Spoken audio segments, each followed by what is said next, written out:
안녕하세요. 저는 애트리 한국전자통신연구원에서 인공지능을 시각적으로 연구하고 있는 조영주 연구원이라고 합니다. 제가 이번에 발제할 주제는 진짜 같은 가짜를 만든 AI, 요즘 많은 화제가 되고 있는데요. 이런 진짜 같은 가짜를 만든 AI가 과연 우리한테 도움을 줄지 아니면 나쁜 영향을 줄지 도움을 주는 방향으로 저는 개발자이기 때문에 도움을 주는 방향으로 연구를 하고 있는데 어떤 식으로 도움을 줄 수 있는지에 대한 주제로 강연을 진행할까 합니다. 지금 보시는 영상은 한때 세계적으로 이제 논란이 됐었던 딥페이크 오바마 비디오입니다.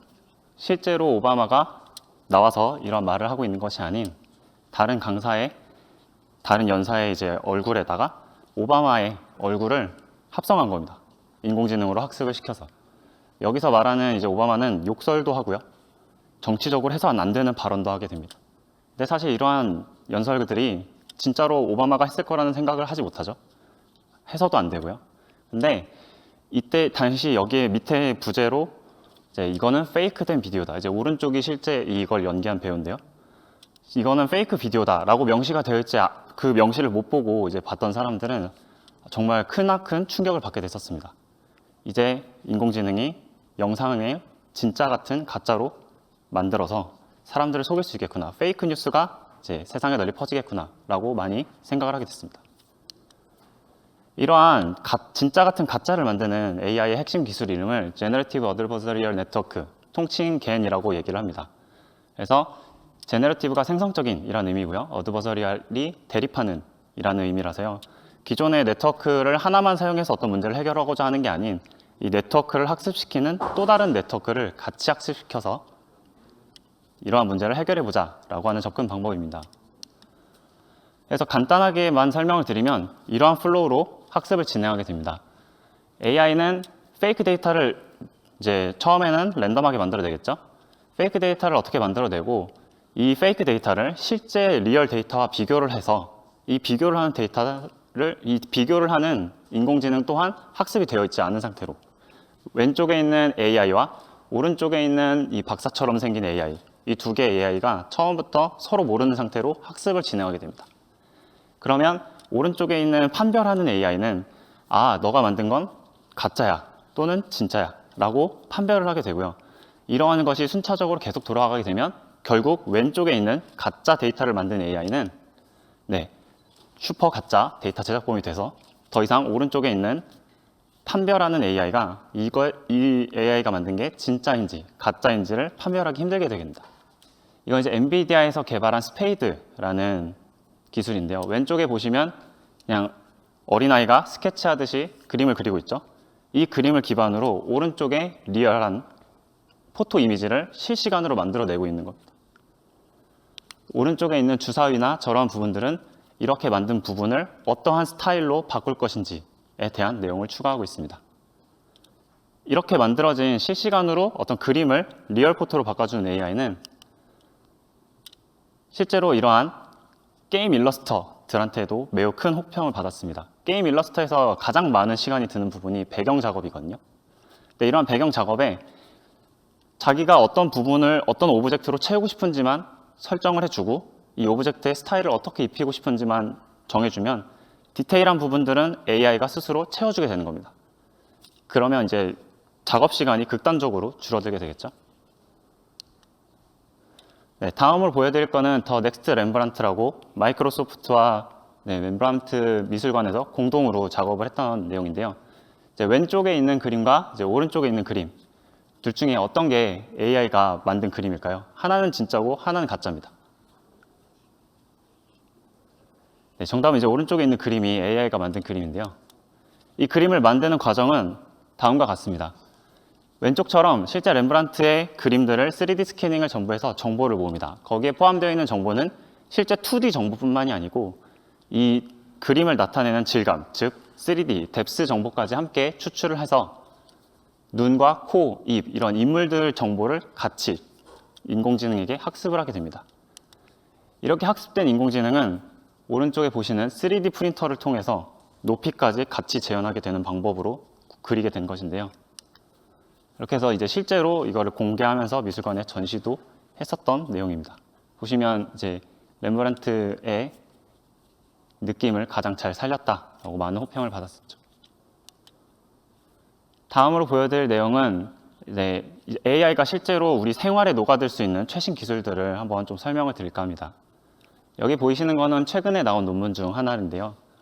보시면 왼쪽에 있는 타겟 이미지가 우리가 생각하는 쇼핑몰에 갔다고 생각을 하시면 될 것 같아요. 왼쪽에 있는 사람이 자신이고 오른쪽에 있는 두 컬럼 중에 왼쪽에 있는 컬럼이 내가 입어보고 싶은 옷이다 라고 생각을 하시면 됩니다. 왼쪽 위에 있는 여자는 긴 바지를 입고 있죠. 근데 내가 핫팬츠를 입으면 어떤 모습일까? 라고 해서 핫팬츠를 입은 여자의 모습을 붙이면 인공지능이 스스로 너는 핫팬츠를 입으면 저런 모습일 거야. 검은 바지를 입으면 저런 모습일 거야. 이런 식으로 계속 바꿔서 보여주는 겁니다. 왼쪽도 마찬가지로 검은색 옷을 입으면 어떤 모습일까? 저런 식으로 바꿔주고요. 체크무늬 옷을 입으면 어떤 모습일까? 이런 식으로 바꿔주고요. 이 드레스 같은 경우도 마찬가지죠. 내가 드레스를 입으면 어떤 모습일까? 라고 이제 인공지능이 완벽하게 추측을 하지는 못하지만 이런 무늬의 옷을 입었을 때 너는 이런 느낌일 거야 라고 바로 만들어주는 이런 인공지능도 이제 서서히 나오고 있습니다. 쇼핑몰이 점점 더 지능화될 수 있겠죠. 이러한 과정은 인공지능이 아주 똑똑해지는 걸 바라지만 많은 정보량을 어떻게 추론을 할 것인가가 가장 중요합니다. 요즘 그래서 가짜를 만드는 인공지능은 이러한 트렌드를 따라가고 있는데요. 수많은 정보를 인공지능이 표현하기 좋은 방법으로 인코드하는 방법을 계속 개발해내고 있습니다. 아까 보셨던 내용은 또 오른쪽 아래에 있는 다양한 이미지들을 인공지능이 어떻게 표현할 수 있는지 좋은 코드로 바꿔주는, 스타일 코드로 바꿔주는 내용들이 주 핵심 내용이 되게 됩니다. 헤어스타일을 플로우로 표현을 해주는 내용입니다. 이제 앞으로 이걸 보시면 알겠지만 플로우로 표현을 하기 때문에 같은 영역이라 할지라도 다양한 모양의 머리카락이나 수염을 만들어낼 수 있는 거죠. 실제로 메이크업이나 헤어스타일링을 어떻게 할지 고민이신 분들한테 앞으로 도움이 될 것 같은 내용이라고 생각합니다. 제가 만들어낸 작년 ICCV에서 발표했던 페간이라는 내용입니다. 이 페간은 어떤 것이냐면 왼쪽에 있는 내용을 오른쪽에 있는 얼굴로 리얼포토처럼 만들고 수정을 하고 싶은데 이렇게 수정을 하는데 보통 우리는 무슨 프로그램을 쓰죠? 많은 사람들이 이제 어도비에서 만든 P로 시작하는 제품을 많이 쓸 것입니다. 그런데 그러한 제품을 쓰려면 여러분들 P로 시작하는 제품을 쓰는 제작자들은 엄청나게 많은 디자이너들은 숙달이 필요하고요. 엄청난 노력이 필요하고 매달 돈이 필요하죠. 그래서 왼쪽에 있는 걸 오른쪽처럼 만들려면 많은 시간과 노력이 들게 됩니다. 이러한 부분을 일반인도 쉽게 어떻게 수정을 할 수 있을까를 고민한 내용인데요. 왼쪽에 있는 그림을 오른쪽처럼 바꾸려면 가운데 있는 것처럼 내가 수정하고 싶은 하얀색 부분으로 지정을 해주고요. 내가 수정하고 싶은 가이드라인을 선으로 지정을 해주고 내가 바꾸고 싶은 색깔을 붓터치로 입력을 하면 끝입니다. 이렇게 간단한 가이드만 주면 디테일한 부분은 인공지능이 이거를 참고를 해서 진짜 같은 포토로 채워야겠다라고 생각을 하는 거죠. 그래서 실제로 왼쪽에 있는 그림을 오른쪽처럼 바꾸는데 2분도 안 걸리는 시간, 그림 그리는 시간이죠. 그림 그리는 시간만 투자하면 이런 식으로 얼굴을 쉽게 바꿀 수 있게 되는 겁니다. 왼쪽 아래에 있는 것처럼 더 많은 부분을 바꿔도 오른쪽처럼 자연스럽게 쉽게 누구나 쉽게 할 수 있는 내용입니다. 여기 나오는 동영상은 어도비에서 발표한 제품의 내용인데요. 이러한 영상이 있다고 생각을 해봅시다. 이러한 영상으로 바꾸고 싶은 내용입니다. 사람과 배경을 분리하고 그 사이에 팩토그램을 넣은 거죠. 여기 보이시는 분은 이걸 실제로 개발해서 이제 어도비에서 워크숍에 발표하신 분인데요. 보시면 점을 찍는 부분, 몇 개의 점만 찍어도 사람을 알아서 판별을 하고요. 첫 프레임에서 사람을 이렇게 접고 나면 모든 프레임에 대해서 인공지능이 알아서 사람을 추적해서 영역을 추적하게 됩니다. This is the real demo running on my desktop. 리얼 데모 러닝 온 마이 데스크탑이라고 얘기하죠. Takes Full HD video and automatically propagate the selection mask to the video frame in real time. 이렇게 and help 실시간으로 you focus on your 몇 분의 creative 시간 work. 없이 단지 몇 번의 마우스 Now I have a 클릭만으로 good selection 여러분들이 mask. 잘 아시는 레이어 분리가 가능한 겁니다. 동영상의 레이어 분리. I want to change my background to gray color. 그래서 이 영상 편집의 흐름은 이렇습니다. 왼쪽에 있는 마스크를 몇 가지 클릭을 하고요. 오른쪽 중앙에 있는 프레임처럼 인공지능이 스스로 모든 프레임에 있는 마스크를 계산을 하게 됩니다. 그렇게 되면 레이어가 이미 분리되었기 때문에 우리는 손쉽게 뒤에 레이어에 우리가 원하는 입력을 넣던가 앞에 레이어를 지워버리던가 하는 방향으로 영상 편집을 쉽게 할 수 있는 것이죠. 이건 이제 어도비 맥스 2018에서 발표한 내용인데요. 네, 그래서 앞으로 아마 진짜 같은 가짜를 만드는 AI에 대해서 걱정이 많으신 분들이 많을 테고 대체 저게 어디에 우리한테 도움이 될까를 걱정하시는 분들에 대한 질문을 제일 많이 받았었습니다. 근데 개발자 입장에서 생각했었을 때는 언제나 개발자는 사람한테 도움이 되는 방향으로 개발을 하게 되는데요.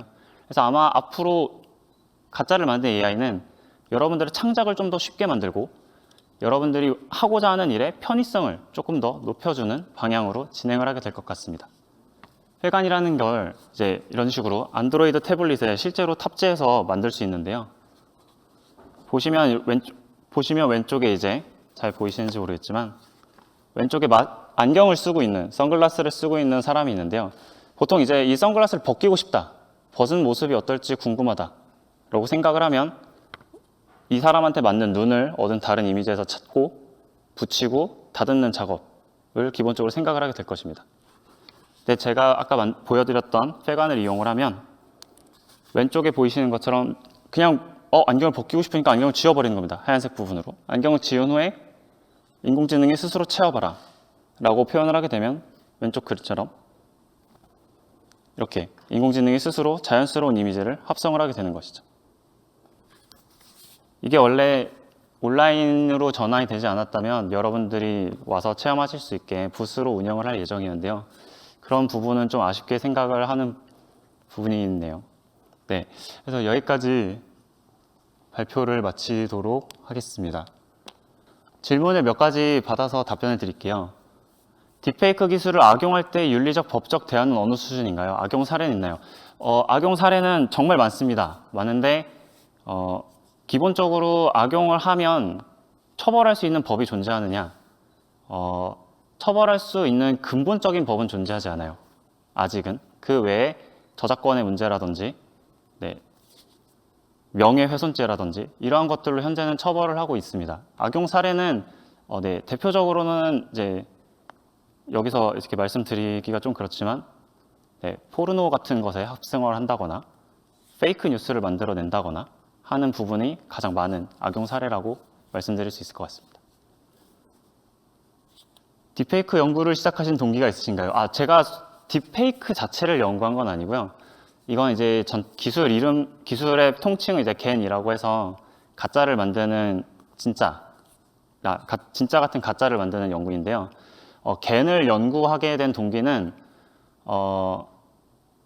최근에 만들어내는 딥러닝들은 목표가 명확합니다. 해결하고자 하는 목표가 명확하죠. 클래시피케이션이면 클래시피케이션, 즉 내가 사과를 잘 판별하고 싶은 딥러닝을 만들고 싶으면 사과라는 레이블링만 이렇게 잘 추적을 하면 되는 건데 여기 나와 있는 겐은 언슈퍼바이스드 러닝이라고 해서 뚜렷한 타겟이 존재하지 않습니다. 내가 원하는 데이터셋이 존재를 하면 그 데이터셋의 분포를 쫓아가는 딥러닝을 학습을 하게 되는 것인데요. 이런 언슈퍼바이스드 러닝의 가능성이 제가 생각했었을 때 기존에 존재하는 슈퍼바이스드 러닝보다 조금 가능성이 많이 열려 있다라고 생각을 해서 이 연구를 조금 진행을 하게 되었습니다. 데이터를 관리하는 꿀팁을 알려주세요. 네, 데이터를 관리하는 꿀팁은요. 일단 클라우드를 잘 이용하시면 좋고요. 자기가 속해 있는 곳이 클라우드를 지원을 하지 않는다거나 클라우드에 접근하기 힘든 상황이라면 대용량 SATA 같은 대용량 서버를 하나 따로 구입을 하시는 방법이 가장 관리하기 좋은 방법인 것 같습니다. 질문이 생각보다 많은데 연구하시면서 가장 보람될 때는, 가장 힘들 때는 가장 보람될 때는 이런 식으로 제가 했던 연구를 그러니까 발표를 하는 게 이제 가장 보람이 되는 건데 거기에 더불어서 제가 했던 연구를 발표했을 때 누군가 관심을 가져주는 거 이게 실용화될 수 있다고 사람들이 손 내밀어 주는 거 그게 가장 보람이 된다고 생각을 하고요. 가장 힘들 때는 당연히 연구자이기 때문에 아이디어가 안 나오고 개발에 실패했을 때가 가장 힘든 순간이라고 생각합니다. 네, 여기까지 제 발표였고요. 들어주셔서 감사합니다.